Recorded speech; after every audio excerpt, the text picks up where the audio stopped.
Welcome back to Who's Hiring Aggies. I'm Professor Sterling Bowen of the John M. Huntsman School of Business at Utah State University. And I'm honored to have as our guest today, Amelia Wilcox, founder and CEO of Nivati. Welcome, Amelia.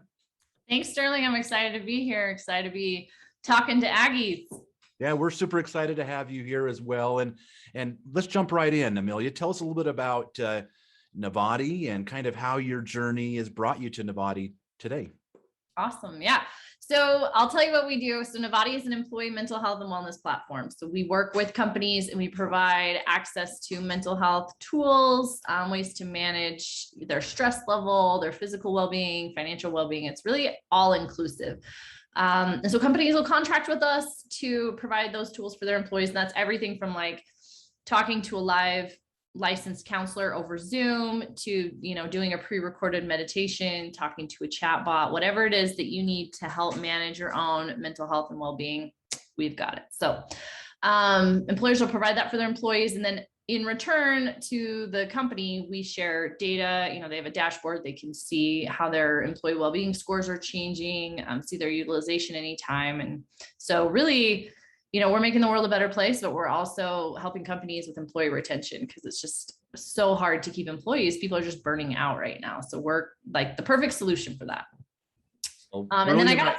I was just going to say that's a brilliant idea. Thank you. How did you come up with this idea? How did you arrive to this idea of founding Nivati?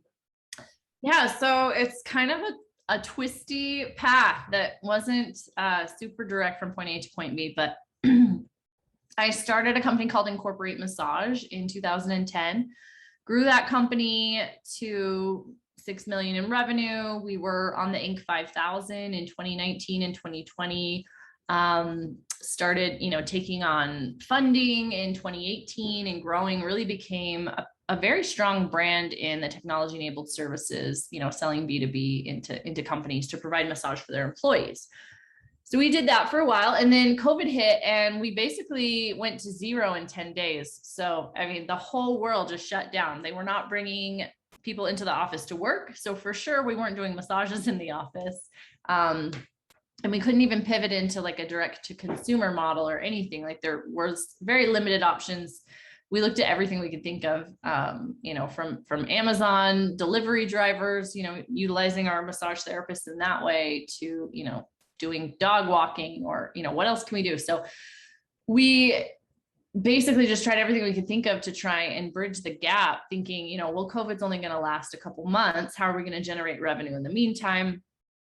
And clearly that was not the case. That was not reality. So I started getting on the phone with all of our clients and started surveying our employees to find out what other types of services they could provide and what could be provided virtually in a Zoom setting like this. And in our conversations with our clients, we quickly realized there was just this huge need around mental health and helping employees. People are experiencing unprecedented amounts of stress due to, rapid change, lots of fear, political challenges, and it's just the list goes on. And depending on what industry, it's even harder, right? Like healthcare, 40% of healthcare workers are leaving the healthcare profession, right? They're not just like going to another hospital, they're leaving. So employers have these big problems and we recognized that we were uniquely positioned to help solve some of those problems and fill that gap in the access to care, challenge that people were having with mental health. Because typically you're looking at, 8 to 12 weeks to get in to see somebody. You're going through health insurance. There's all these friction points that really prevent people from getting the care that they need. And we were like, oh, we can solve that. We're really good at building out a team of practitioners. And we already have a platform that can manage scheduling and licensing. So that's kind of how we started into this pivot about, I guess it's been like 16 months now, but just growing really, really fast. Well, it's really exciting to see. And I thank you for these type of services being available. I get to do some research on the side when I'm not teaching our students, and I've spent some time in healthcare of recent, and the demand for mental health for, like you said, healthcare workers is at an all-time high. What an important set of services that you're offering. talk a little bit about, to our viewers, how can they be a part of Nivati? What are some of the types of roles that you're recruiting for? You talk about a rapid hyper growth type model that you're in. What are some of the roles that you're looking to hire? Yeah. So right now we're super focused on building out our sales organization. So I did the first, like 450,000 in sales. And then in probably like 6 months ago, we hired our first sales rep, and then we hired another and then another. So we have 3 sales reps on our team right now. One of them is kind of a player coach role, running the sales team and building that out, as well as carrying a quota. So our goal and where we're going in the future, what we're trying to build out in the first 6 months of this next year, is basically building out a channel partner sales team, a tech vertical sales team, and then a healthcare vertical sales team. And so each of those would require, 3 account executives, maybe 1 BDR, helping set appointments. And so that is the structure that we're shooting for. And yeah, we're just in the very beginning stages of building that out. So just lots and lots of job interviews right now. That's exciting. And for our viewers, that's super exciting, because this is not a space that we typically see. Obviously, we see a lot of technology companies, but to see something that is oriented around the well-being of employees. And I love that you spoke to the benefits to the employee and the person, human being, but also to the business in terms of retention. What are kind of some of the attributes that you've seen in your people to be top performers? Or what were the type of the attributes that our viewers would want to bring forward to be a good fit for your team? Yeah, I answer that question a lot actually in like job interviews when applicants ask me that. But in a startup, I think to win, you have to have kind of 2 things. Number one is just all out grit. It's just the ability to like grind it out and do the work, because there's a lot of work to do when things are growing really fast. And then number 2 is just the ability to be flexible and work in a state of ambiguity a little bit, right? Because we're building out the processes. That's what's really exciting too, is that the AEs who are on board are helping us build out the processes. They're saying this is working and this isn't. Maybe we should do it like this, or I got this feedback from a client today, and they're helping write our SOPs. They're helping do the training for new AEs that we're bringing on board. So we get everybody really involved. But yeah, I think just you have to know what you're getting into when you come onto a high growth startup, and it's just lots and lots of change, things moving really quickly. Everything's not always defined, but the flip side of that is that you get to be part of defining it. And there's tons of leadership opportunity, because you have the opportunity to, grow into a number of sales leadership roles that we're going to have in the next 12 months. Exciting opportunity here, viewers, for being a part of this early stage business, because you get to really shape, like you said, in terms of processes and systems, putting those in place, but also to be a part of just the growth in terms of leadership. Let's speak a little bit to kind of the culture that you're creating. I really admire, first of all, your story, making such a quick pivot in terms of your journey professionally. That says, I think, a lot about the culture that you're building at Nivati. Are there other attributes of the culture that you would like our viewers to know about Nivati? Yeah, I would say if I had to describe our culture, it's very collaborative, and it's like no idea is a bad idea. People aren't afraid to voice their thoughts. We're not afraid to make mistakes. We're definitely a learning culture. And then just, it's very much like nobody ever says like, that's not my job. It's like whatever has to be done. We had our executive team. We were all out, going to Costco and buying blankets and mailing them to our clients as our Christmas gifts, because we were the only ones that had the bandwidth to do it that week. So it's not an organization where you come in and somebody's like, oh, that's not my job. Like, I'm too good for that role. Like, even at the very top, like, I'm not asking anybody to do things that I haven't done myself. I was making the cold calls. I was setting up the demos. I was doing the meetings. I was sending the contracts. I was closing everything. So on the sales side, it's like, yeah, I think there's a lot of respect that everybody has for everybody in the organization, because either we've all done it or we're willing to do it. So, but yeah, collaborative, humble, and just people are just excited in general, because we're doing something that really matters. We're changing people's lives. And when you read the feedback that we get from people that are using our platform, working with our therapists, I was reading one the other day that said we changed their life 180 degrees, and we are saving marriages and preventing suicide, and then on the smaller side, just helping people with anxiety or burnout and things like that make their lives better. So they're better workers, they're better, spouses, parents, whatever the case may be. So I think it's just in general a lot of excitement in our culture too, because we're all doing something we really believe in. Amelia, thank you for sharing that, because I think a lot of our students kind of get caught up in the role or the title and what they will be doing. And you talk about sales as really enabling some of these, I even say life-saving measures for these businesses and for these employees in terms of helping them cope with the very turbulent and difficult times that people find themselves in. You don't strike me, and your background is one that you didn't probably think you were going to be in sales, right? And you like you said, you carried that initial charge of making those cold calls, drumming up that business.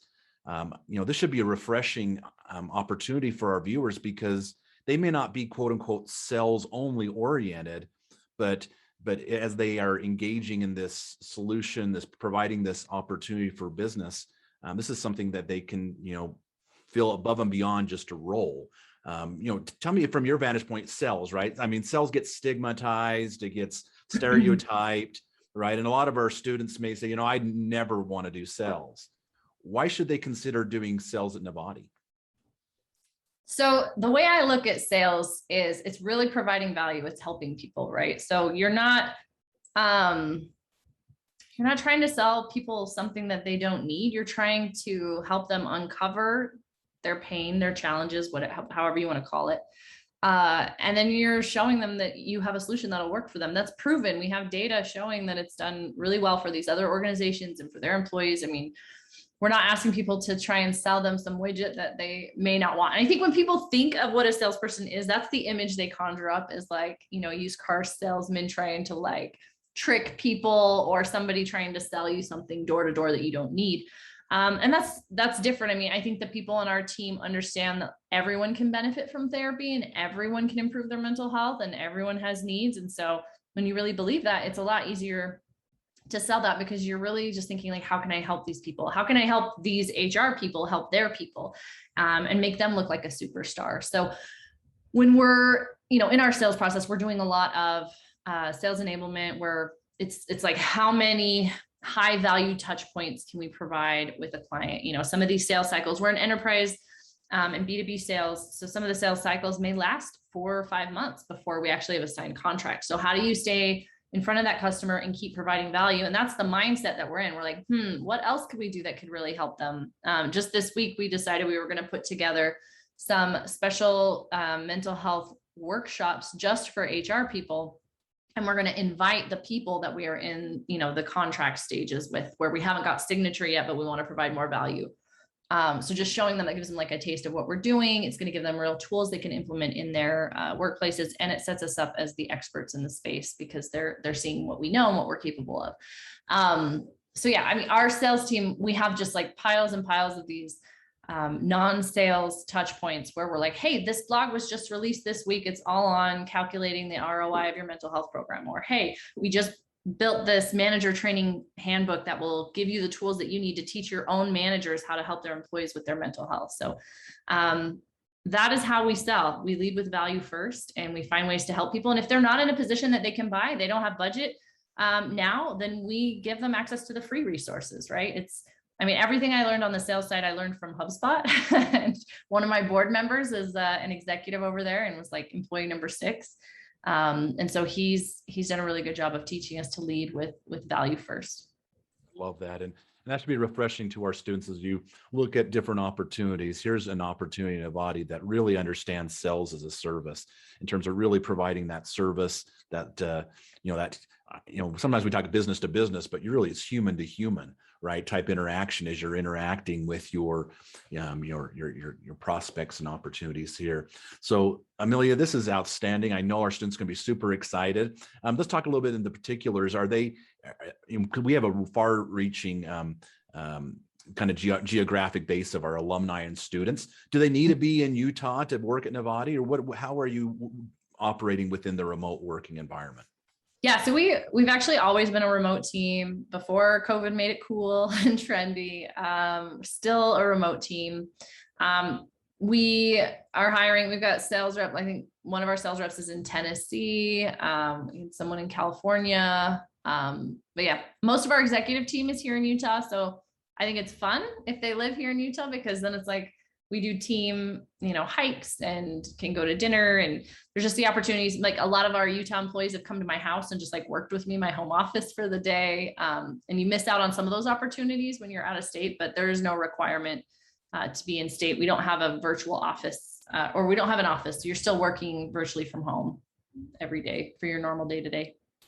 Wonderful and flexible opportunity here, students and alumni to explore this opportunity. I was delighted. Was introduced to Amelia via LinkedIn through some of our alumni, and I'm so grateful to be able to see a very innovative opportunity that's really serving humanity with providing these mental well-being services. And so kudos to you, Amelia, and your team. Aggies, take advantage of this opportunity. How would you like our viewers to continue the conversation, Amelia? Yeah, so I'm super approachable and I'm very active on LinkedIn. If you want to just find me, Amelia Wilcox on LinkedIn, you can DM me and I respond to everyone. But yeah, I think that's probably the easiest way. And then if you guys are interested in exploring our opportunities, we have other opportunities outside of sales. We're adding like 2 more people to our marketing team. During the next year, we're adding a couple developers to our in-house technology team over the next year. And I think we'll need a few people on the operations side as well. Oh, and we're hiring a recruiter. That's one of the other ones. So we actually have quite a few roles open, but if you want, you're interested in those roles, or you have somebody that that might be a good fit, then absolutely just ping me on LinkedIn and I'd love to chat. Exciting opportunity. And thank you, Amelia, for sharing it with our Aggie viewers, and wish you all the best in this next year and your hyper growth and opportunities to grow Nivati. So thanks for joining us today. Thanks, Sterling.